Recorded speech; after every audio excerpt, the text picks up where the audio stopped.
Hi, this is Sai from Music Radar. I'm here remotely today with Sébastien, who's product manager from Arturia, for this absolute beast of a synth that they've just released in time for their 20th anniversary, the PolyBrute, which is, so as many of you will probably know, is kind of part of their Brute line with the mini Brutes and micro Brutes and the Matrix Brute, and now this is a new flagship. So, so Seb, you're going to basically teach me what's going on here today and show me how to use it and kind of show off some of the cool features, right? All right, yes. So I have a PolyBrute in front of me that you might not see, but basically let's go a bit through the what the synth does and kind of how we got to make this instrument. Yeah. We've been working on this one for about 3 years, I would say, since Matrix Brute was released and improved. And then it was like, okay, so what do we do next? And the logical next step was to try and make a polyphonic synth. So we, started by kind of building this Frankenstein poly Matrix Brute, and then we trimmed down some of the features, to turn it into something that, could reach the price point that we wanted to reach, and the weight, and the size, and the number of knobs, everything. So this is what we came up with, the PolyBrute. I love this instrument a lot. I'm very, very happy to be able to show it to you guys today. So I will go a bit through the voice, the modulation, the effects, and then I will cover the morphing, which is really important in the instrument, but I guess it's best to start by showing a bit of what it actually does. Yeah. So let me just tilt that so you can see a bit more, or maybe you guys will show it directly, but we have 2 analog oscillators here, VCO 1 and 2. Both can be tuned. You have crossfade between waveforms, unlike Matrix Brute, where you could really mix all the waveforms together. On this one, you can crossfade between the waveforms. So instead of the Matrix Brute or the other Brutes where you've kind of got faders to kind of fade in the different wave shapes, you've got these knobs here, right, that can morph between them. Matrix Brute already had some knobs for the volumes. Mini Brute had some faders, but yes, in a way, this is the reason behind that is that on a polysynth you want to have a sound that is more in control than with the monosynth, where you can have something that completely growls or distorts in a strange way. So to ensure that we have some proper gain staging, it was better to have something that is based on crossfading, so that the output of the oscillator is always at unity level. Yeah. So we have 2 oscillators with the waveform mixing and some wave shapers like the metalizer that we've now had on every Brute instrument, pulse width modulation, a sub oscillator for oscillator 2. You can do hard sync between the oscillator. You can do FM, linear FM. And then you have also a filter FM, so the oscillators can be used to control the filters. You have a noise source with a noise color control, like a continuous color control between like rumble noise, red noise, and all the way to white noise, which is very interesting. You don't need to use a filter just to get some colored noise. Then all of these sources go into a mixer. So you can mix the oscillator 1, 2, and the noise, and you can route each of these either to the Steiner, to the ladder, to both, or to none. So Steiner and ladder are the two filters that we have on this instrument. The Steiner Parker is a 12 dB multi-mode filter, and something that's quite new on PolyBrute compared to other Brute synthesizers is that the mode selector is continuous. It morphs continuously from low pass to high pass. Well, low pass to notch in between low pass and high pass, then full high pass, then band pass. So halfway around here, it's a notch filter, and then it goes up to a band pass all the way around like that. Yeah, that's right. Cool. Notch is between low pass and high pass, actually. Yeah. Which is very musical. It's a very nice sound design tool to morph a bit like the SEM filter. Those who know it. The ladder filter is a 24 dB low pass filter. So wait, just going back to the Steiner, it has cutoff resonance and the Brute factor, which is now quite famous in Brute instruments. It's a feedback loop, just re-injecting some signal into the Steiner. The latter has cutoff resonance and distortion. Distortion circuit. Both filters can be run either in series or in parallel. And again, there's the continuous control between series and parallel. I insist on all these continuous controls because that's how the morphing becomes something very musical. And we'll get to there, but really it was at the essence of the design, of the electronic design of the instrument, was how can we turn as many parameters as we can into continuous parameters rather than switches. Right, so this is the analog voice. It then goes into analog VCA and then into the effects. So this is the signal. In terms of modulation, we have 3 envelopes, filter, VCA, and a mod envelope. The filter and mod envelope can be routed freely in the matrix, and the VCA envelope is hardwired to the VCA. With velocity controls, I will get to that right away, but if you just hold settings and turn the velo slider, you can have extra settings that are accessible for instance for the velocity. So here we can see when we do that we have controls for whether when you play, whether the velocity is gonna have an effect only on the amplitude of the envelope or also on the times, which is something very musical. You know, when you hit hard, you can have longer notes, and soft it plays shorter notes. So it's a very interesting feature. And also you have looping modes on the other side. So you have 2 options that you can set where you can repeat the envelopes. This feature of holding settings and turning some dials is very efficient, you know, because we have this philosophy of brute synthesizers that have, you know, 1 button, 1 function, no menu diving, something that is more straightforward, more, you know, inspired by vintage instruments rather than modern, you know, digital instruments. But, you know, this settings capability gets you instant access to the settings. And I don't know, once you get used to the machine, you can very quickly edit the settings without even having the important settings for each section by just holding it and grabbing the right controls. Having instant access. So anyway, so 3 envelopes, 3 LFOs. The first 2 LFOs are somewhat standard with a waveform selector, a rate control, synchronization. Again, same thing with settings plus sync. You can access different sync options, either binary, dotted, triplets, or one of the LFO has a phase control, the other one has a fade-in control. And the third LFO is quite new for us. It's a new design where it's a bit inspired by some vintage modular, like the DUSG from Surge, things like that. You have a rise and fall. You can the rate is fixed. You have a rise and fall, and you can set the ratio with the symmetry knob. You can set the ratio between the rise stage and the fall stage, and you can set the curve between, you know, like a rounded curve or a linear or more exponential. Yeah, you get various shapes, and again, this is something where once it morphs, you can get some very evolving waveforms in this LFO. All right, then let's have a look at the matrix.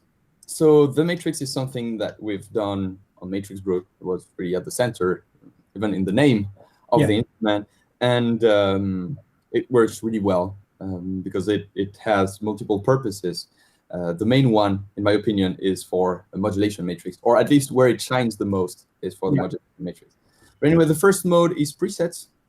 So on PolyBrute, you have 8 pages of presets, and each of the page is 96 presets. So you have 768 presets that are accessible, and the factory library will fill half of it, so 384 presets that are really good, if you ask me. And from playing around with this, they're kind of nicely organized, aren't they? Into sort of you have kind of blocks with kind of pads and like bases and. Exactly.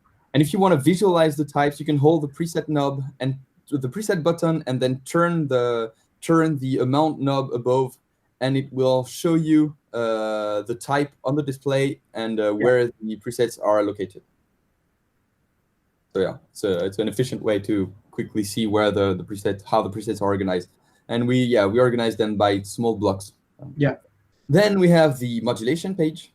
So For those of you who are familiar with the matrix brute has the 16 by 16 modulation matrix with 12 fixed destinations and 4 assignable destinations.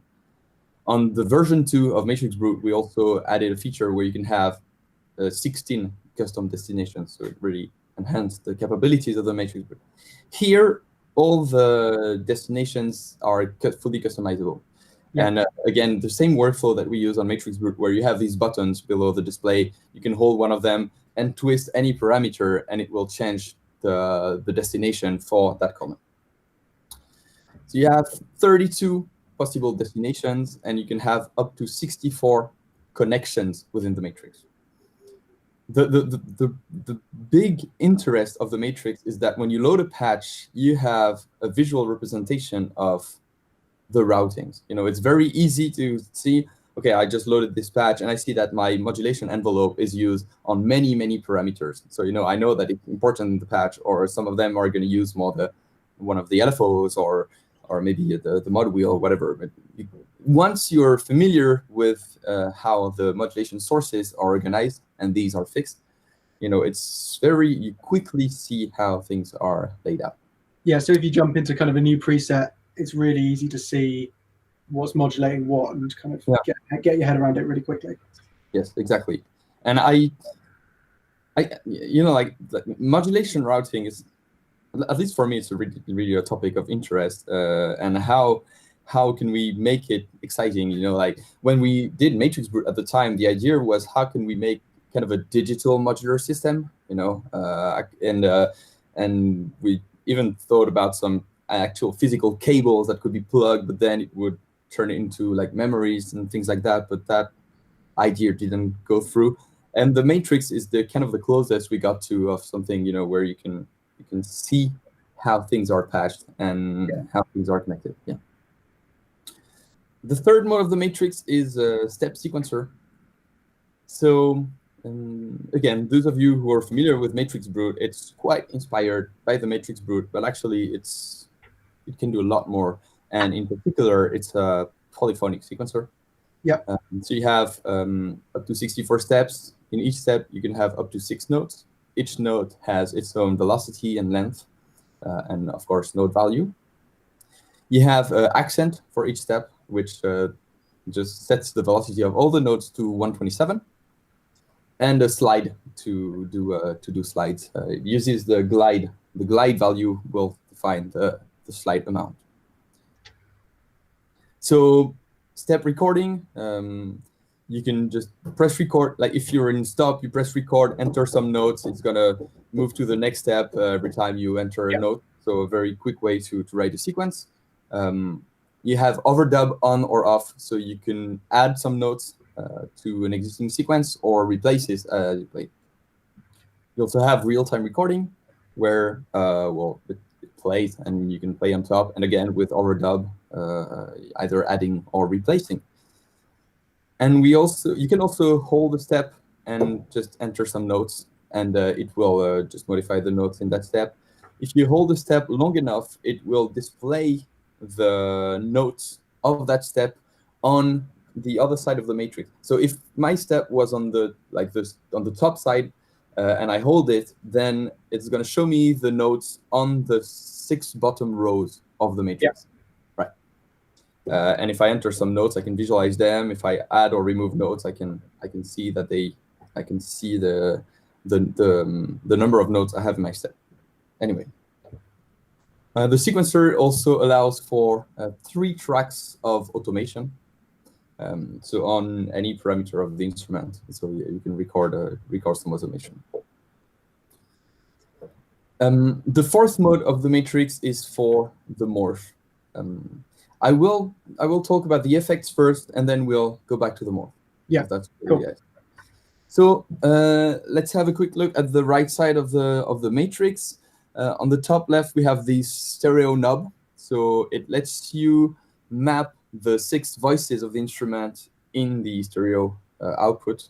It's very musical. It's a way to just widen the sounds. If I turn this up, it'll spread those voices out across the stereo field to get a nice wide. Yes. By the way, this kind of spreading, if you look in the matrix, the 3rd row the modulation source is called voices. Yeah. And voices is kind of the same thing. It's so each voice, like you have 6 voices, has a value between -1 and +1, and it can be used in the matrix. So you can do things like, the first voice is going to have a faster LFO, and then the last voice is going to have a slower LFO, or you can use it to do some unison. In a way, there's already unison capability, but you can use it in a way to, assign voices to pitch and set a subtle amount, and it's going to spread the voices in pitch. So there are a lot of applications. I insist on that because it's quite unusual, this modulation source. And actually, it's very, very interesting. There are a lot of patches that use it in a very musical way. Like all the voices don't really play together. They each have their own kind of character when it's used. Yeah. All right. Let's go back to the effect. I'm kind of jumping, back and forth on the machine, but it's such like a dense instrument. There are a lot of things that it's I could talk for 2 hours about it. You guys will discover it when you try it out. So let's look at the effects. We have 3 effects. So it's a digital effect section with 3 effect slots. The first one is a modulation effect, where we have chorus, phaser, and a third alternative mode. And again, it uses this settings plus button key combo to choose the preset that you want to use. So for instance, in the modulation, we also have access to a flanger, to a 12-fold phaser, to a ring mod, beat crusher, and 2 other kinds of flanger. Yeah. We have a delay with a delay level, the time, and the regeneration, and 3 modes. So BBD, kind of a bucket brigade emulation, ping pong, and the third one again is alt.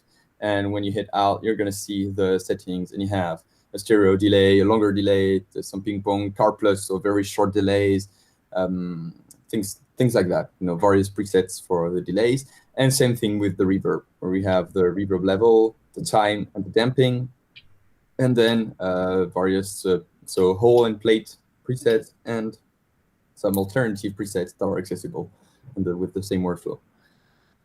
Some of these effects, not all of them, but some of these effects we took them from the engines we built for the effects collection. Yeah, I was going to ask about because obviously since over the last couple of years, you've done a lot of plugin effects, like really nice plugin effects. So some of these are based on like those new reverbs and delays and things that you guys brought out. Yeah, so some of the effects are new. But for instance, the plate type for the reverb is taken from the intensity reverb and the pigments reverb, which is kind of the same initial reverb algorithm, and it sounds wonderful on synth patches. So when we built pigments, we really paid attention to the reverb and how it could have something that sounds nice on synth patches. So it's very cool to have it again on this instrument. So these 3 modulation slots, they can be routed in insert, in send, or you can bypass them totally. Send is quite interesting because the level become input levels. So you can send the signal into a delay, like a big stab, and then turn the delay level knob down, and a bit like like this dub style of just sending into effects. So you can use these levels to kind of just inject a bit of exactly. And then it will not kill the delay once you turn it down. So you can do that with the knob, or of course you can modulate it because like Matrix Brute, the effect parameters can be modulated, and like assigning the velocity to the delay level, where you're going to play a fast hard note and it's going to send to a lot of delay, and then you play a soft one and it's not going to go into the delay, but the delay of the hard note is going to keep on playing. Yeah, it's very musical. Under the effect, there's this section called motion recorder, motion rec. What it does is that you can record the movement of any control on the instrument and have it play back. And there are 1,024 points. And the way it works is that the longer you record, the more the points are spread apart, so that you always get the same, the same resolution. Yeah. But even with 1,000 point, like a minute recording will still give you more than 10 points every second. So it can be very accurate, and we did that because, well, kind of when we started designing PolyBrute, we thought like, what are the sounds that people like to make with polysynth? And like you have kind of keys like fast decaying sounds that you're going to play. But long evolving textures is really something that is, that is really important in polysynth territory. Yeah. So this motion recorder and being able to have kind of humanized modulations that can be played back was something we wanted to try as some different modulation source, and it works really well. I've done some very nice patches with it. With two modes, either every time you play a key, it's going to play this evolution, or you can have it loop and tempo synced, and so it just plays back the evolution. Yeah. When we designed PolyBrute, there's another aspect that we wanted to focus on, which is the expressivity of controls. How you can play and manipulate various controls to have a sound that has some human feel in it. So we have expression pedal inputs. There's a ribbon here hidden in the wood right above. Yeah, I was gonna say, I kind of, the first time I unboxed this it wasn't until I read the manual that I even saw that this was here. You could kind of miss it, couldn't you? Yeah, you could miss it if you don't know, but I like how it's subtle. Actually, I like how it's kind of hidden, but it feels nice. Like touching the wood has a very nice feel. Yeah. The finger kind of slides on it very naturally. The ribbon is a modulation source in the matrix. The other like modulation control or expression control that we work on is this morphic controller on the side. Yeah. Which is something that we actually spent a lot of time on this one, trying to refine the feel of it. It uses a capacitive sensor, like a touch sensor, for the X and Y axis, so the top side. And then there is about a centimeter of motion vertically with pressure. Yeah. And so again, it's something where like moving your finger around and using moving between the pressure and the movement on the actual pad feels very nice. And there are multiple ways to use it. You can use it as three sources in the matrix. You can use it to do some like gate randomization in the sequencer, the spice and dice algorithm that we use on the microfreak. And you can use it for morphing. So I guess now is the right time to talk about morphing, which was another functionality that that was at the very, very start of the design of PolyBrute. And it's important that it was here from the start, because we realized that if you want to have some interesting morphing between two presets, then the instrument has to be designed accordingly. So like I was saying, why a lot of these are kind of continuous controls, where on previous synths they've been kind of buttons or selectors and things. Exactly. And sometimes it means that some features wouldn't be there because they don't make sense in the context of an instrument where you want it to morph. Yeah. So it was kind of a like a workflow and mathematical nightmare to figure out how everything could morph. Like tuning, for example, like when you have a patch that is where you morph on one oscillator is at the octave on the destination, and it's just a regular on the source, and you go between them. So how do you morph between that? If you just do like a boo, it sounds out of tune everywhere, and it's not interesting at all. Yeah. So we figured out what do we want to do. Maybe so we came up with some modes. Like you can either have it continuous, you can have it chromatic, you can have it quantized to a scale. Yeah. You can just go through octaves and fifth, octaves and fourth. So depending on the patch, you can have different styles of pitch morphing. I will just explain more in detail the morph. So we have this morph knob here next to the wheels. with the labels A and B. These are the names. Every preset has a part A and a part B. And yes, so all the parameters evolve from the settings they have on part A to the settings they have on part B when you use the morph node. Yeah. That's so basically, so if I change all the parameters on, set it to A, change a load of parameters, set it to B, change a load of parameters, as I'm turning this, it's basically adjusting all of those parameters simultaneously from the A state to the B state. Yes, exactly.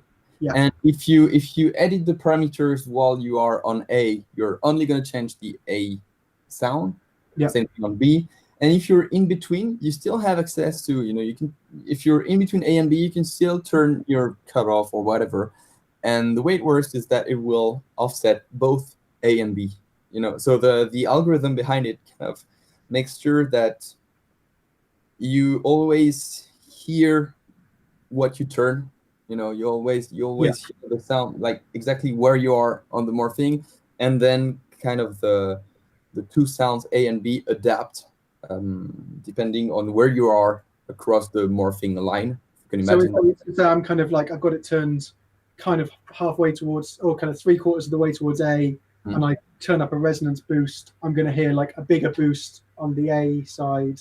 And the resonance is going to increase at the position where you are on the morph, but the way it works is that it will modify the A value a lot more than the B value. The B value will increase a bit, and the A value will increase a lot. So and if you're in the middle, it increases both with an equal amount. Yeah. And if you're exactly on A, it doesn't move B at all. So the idea is that when you use it, you don't really have to pay attention to actually how it works. In the math, it's more something where you can use the morph knob, use the controls, and everything will give you exactly what you're hearing. So it works great. Tell me how the morph works with the multi-timbral, the kind of timbrality modes here. So yes, it's a good point. I haven't mentioned that. On the left side, we have a polyphony switch. You can choose between polyphonic, unison, or monophonic. Again, same workflow settings. There's the polyphonic button lets you choose whether you want voices to cycle, to reset, if you want to have polyunison, which note you want to steal, if you want to steal the oldest, the lowest. So the different various settings that you may want for a given patch. Same thing if you're on unison, you're going to have different settings, like how many unison voices you want, or in monophonic and unison, you can choose the priority if it's like last note, low note, or high note priority if you want to play legato, all of that. Anyway, without going into detail, polyphony, unison, and mono, so that's for polyphony. And then timbrality gives you either just a simple patch, one single patch, in which case you have morphing between A and B, or you have layer. If you're in layer mode, you have two sounds playing on top of each other. And one of them is the A of the morph, and the other one is the output of the morph. So you can have 2A, or you can morph between a layer of A and B, kind of everything in between. So you've got, so in layer mode, am I right in thinking then it's going to be, rather than 6 voices, you've got 2 lots of 3 voices kind of on top of each other, and you can kind of morph between those 2 lots. Yeah. Exactly. And in split mode, in split mode, you can choose monophonic or polyphonic for both sides of the keyboard. You can set the split point. You can set the octaves for the lower part, the upper part. So yeah, the voices can be spread between the two, and they kind of steal each other. But if you're monophonic on one side, and then you have the 5 voices on the other side. And again, same principle where you have part A on one side, I think it's the lower, I'm not certain of it, and and the output of the morph on the upper side. Yeah. So these settings, polyphony and timbrality, do not morph. It's things that you set that will be applied to both A and B. Yeah. We couldn't figure out a musical way to make it morph. It seemed like something that was really at the core of the patch design, whether you want to use one voice, 6 or 6 at the same time. There's no, and same thing with split. There's no good conceptual way to have it morph. Yeah. So every patch is either a kind of a poly patch or a unison patch, or That's like correct. Yes. Right, yeah. But for instance, like the routing to the mixture, the routing to the filter, either to the Steiner ladder or both or none, this is something that uses a switch on the machine, but it actually morphs. So if you have a patch that is in the Steiner, another one that goes into a ladder, then it's going to crossfade between the two as you morph. Same thing with the LFO waveforms. The LFO waveforms you have selection between sine, triangle, square, all of that. But if you morph and the A and B do not use the same waveform, then it's going to do a crossfade between one LFO waveform and the other. So you can discover a lot of patches, like almost things that seem like they're not allowed looking at the... We're taking like the effects are all included in the morph setup as well, so I can set up kind of an effect setup on an A and a different effect setup on B. Yes. The effects, the controls, the knobs morph, but the engine, like if you're using the whole reverb and the plate reverb, you can't use the whole reverb on one side and the plate reverb on the other side because they are totally different algorithms. So this is something that doesn't morph. Yeah, so the effect settings do, but the actual effects out. Yeah, the parameters do. But yeah, things like LFO sync will morph. If you can have one side where it's unsynced and the other side where it's synced, and when you morph, it's gonna go towards the sync rate. So all of these parameters that don't look like it's obvious how it can morph, we just thought about the best way to have them morph. Even like hard sync, which is something that usually you've had with a switch on between oscillators on a synth, we turn it into a knob where we have we use, I don't know, some weird electronic read to have something where it like either it doesn't sync at all. When it's at the maximum, it always syncs, and in between it kind of depends on the relative amplitude of the two oscillators. And you can get some very interesting results, almost like, sometimes it jumps down an octave or things like that. It's quite interesting. I like it. The modulation matrix also morphs. So all the amounts that you set, they're gonna evolve from one side to the other. So I can kind of hold down any one of these modulation rings and kind of have 0 on A and then 100 on B or whatever, and then morph it. Exactly. The destinations, the 4 pages of destinations, you can't change them. You're gonna have different ones for A and B.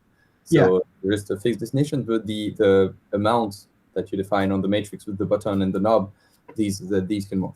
Yes. Yeah. So the matrix setup itself is fixed for a patch, but then the actual all the different amounts and kind of what you're sending where you can morph. So there's kind of there's a lot of possibilities there between the two sounds. Yeah, completely. If you press the morph button of the matrix, the lowest one, there are a few features that are interesting, like edit A and edit B let you just modify one side without touching the other one. So you can choose different LFO waveform, you can do some tweaks and then see how it morphs. Edit A plus B modifies both at the same time. Pick B is a huge feature. It lets you grab a part from another preset. Yeah. So you can have a totally different preset and just try out how the morphing will work between the patch you're currently working with and a preset that you choose. So when you press, I can load up any preset. Yeah. Go to pick B and just load up any other preset and just see how they work together. Exactly. So it's a great way to have some unusual evolution, and I would invite anyone who tries the PolyBrute to test that, as a way to, see how musical the morph can be, even when you just completely randomly try out some source and destination of the morph. Yeah. Copy A to B, like you create a nice patch, copy A to B, and then you go to B and you create an evolution of that patch, so you don't have to replicate. You just do an evolution, and it's a quick way to, like you have an interesting patch, copy A to B, move to B on the morph knob, set some values, get a kind of an interesting output, and then the morph kind of becomes a big macro knob, where you created your evolution. Then the features underneath, current to A and current to B, are also very interesting. If you like a sound somewhere in between A and B on the morph knob, and you want that to become kind of your new sound. You can do current to A, and it will, just okay. So now this is whatever you have right now becomes the A. Yeah, whatever you're hearing at that moment is going to become that. Yeah. Exactly. And again, it works great. These features, the peak B and current to A, current to B, lets you really. It's almost like a random patch generator, but it's not random. It's more like genetics of presets. It's really cool. It's really part of what you can do with morphing, and it works great because the instrument was designed with this mindset of morphing. Yeah, there's clearly a lot of depth to it, and a lot of things that you can do with that morphing to create patches that are going to just change in really weird and interesting ways as you I take it, so you've got the morph knob here. Can you kind of map morphing to other controls as well, so I can kind of use these expression controls? Yes. So first, the morphe XY control, well, XYZ. Yep. The way it works is that the morph knob is the same as the diagonal on morphe from bottom left to top right. Yeah.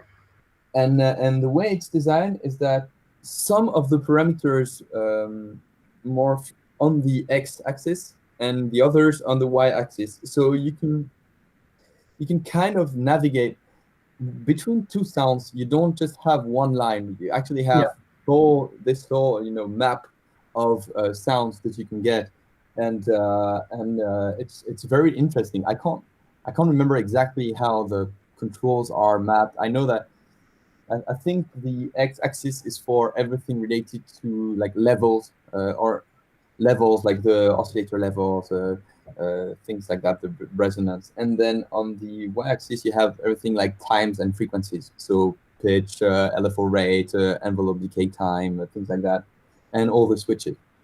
So I'm not 100% sure of that. I know that we tried different combinations of all the parameters to see what was the most interesting on one side or the other, and this is what we came up with.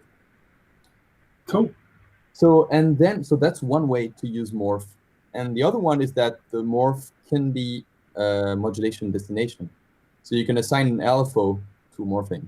So you can have, you can go from A to B, or you can use an envelope, or you can use the ribbon or the velocity or whatever. And I don't know if this synth, like I love how a simple patch sounds amazing. Like how the core oscillator sound great. The basic patch is just a sawtooth in the ladder, and I've spent countless hours just playing with it, turning down the cutoff, using the envelopes, and playing some simple patches, a little bit of reverb.